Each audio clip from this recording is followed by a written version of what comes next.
আমি না মাঝে মাঝে চেষ্টা করি আমার পছন্দের খাবারগুলো নিজের মতো করে রান্না করে খেতে। আসসালামু আলাইকুম, সবাই কেমন আছেন? আশা করি আল্লাহর রহমতে সবাই ভালো আছেন। আমি আপনাদের দোয়ায় আলহামদুলিল্লাহ ভালো আছি। আজকে চলে আসলাম আরেকটা নতুন ভিডিও আপনাদের সাথে শেয়ার করতে।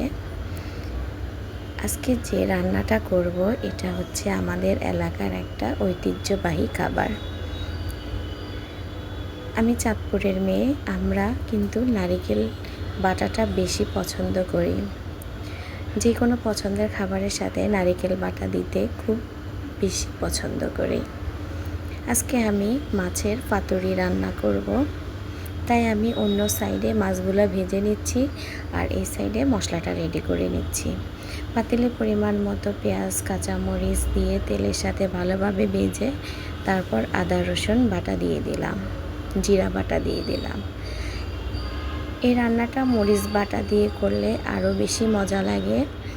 আমি কিন্তু মরিচটা বাটতে পারি না, আমার হাত জ্বালা পোড়া করে, তাই আমি বেশি করে মরিচের গুঁড়া দিলাম আর সাথে পরিমাণ মতো লবণ, হলুদের গুঁড়া, ধনিয়ার গুঁড়া দিয়ে এখন আমি মশলাটা রেডি করে নিচ্ছি। এখন আমি নারিকেল বাটা দিয়ে দিব। এইটার মেন উপাদান হচ্ছে নারিকেল বাটা। নারিকেল বাটা না দিলে একদমই ভালো লাগে না, তাই অবশ্যই চেষ্টা করবেন নারিকেল বাটা দিতে। এখন আমি নারিকেল বাটাগুলো ভালোভাবে কষিয়ে একদম মশলার সাথে মিশিয়ে নেব। মশলাটা যেন নিচে লেগে না যায়, তাই আমি পরিমাণ মতো একটু পানি দিয়ে দিলাম। এখন আমি মশলাটা নেড়ে ছেড়ে ঢেকে রাখবো।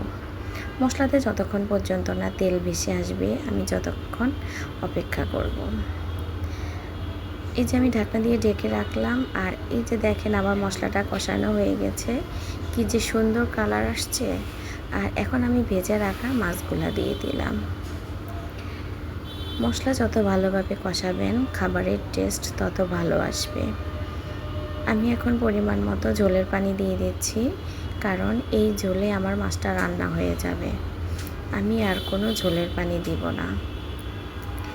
এ পর্যায়ে আমার যে সকল আপু ভাইয়ারা আমার ভিডিও দেখা শুরু করেছেন, প্লিজ একটা লাইক দিয়ে শুরু করতে পারেন। আর যারা আগে থেকে লাইক কমেন্ট করেছেন তাদেরকে অসংখ্য অসংখ্য ধন্যবাদ।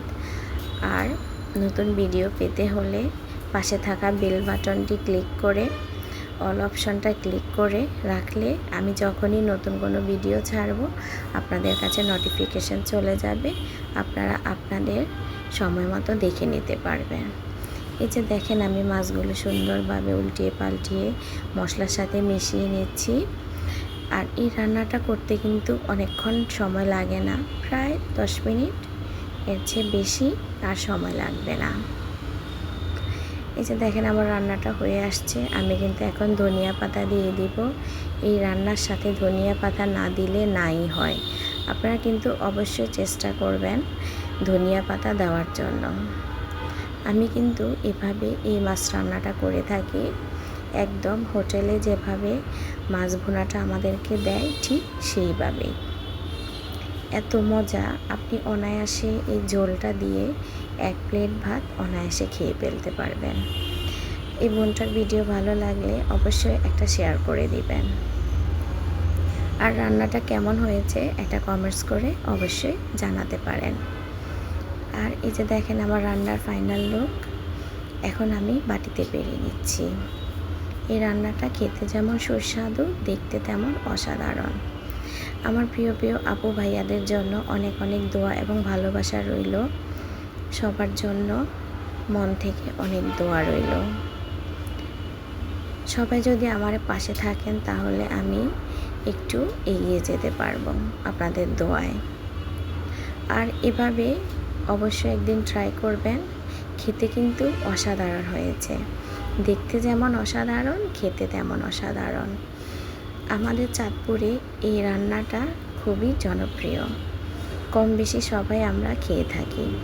আর এখানে আমি লাউয়ের চামড়া আর আলু কুচি করে নিয়েছি, ডিম দিয়ে ভেজে নিয়েছি। এত দারুণ হয়েছে খেতে, কি বলবো, এক কথায় অসাধারণ। আপনারাও চেষ্টা করবেন। লাউয়ের চামড়া আর আলু দিয়ে এভাবে ভাজি করে খেতে। আলু ভাজিকেও হার মানিয়ে ফেলবে, এত দারুণ, এত মজাদার আর এত লোভনীয়। এতক্ষণ যারা আমার পাশে ছিলেন সবাইকে অসংখ্য অসংখ্য ধন্যবাদ। আসসালামু আলাইকুম, আল্লাহ হাফেজ।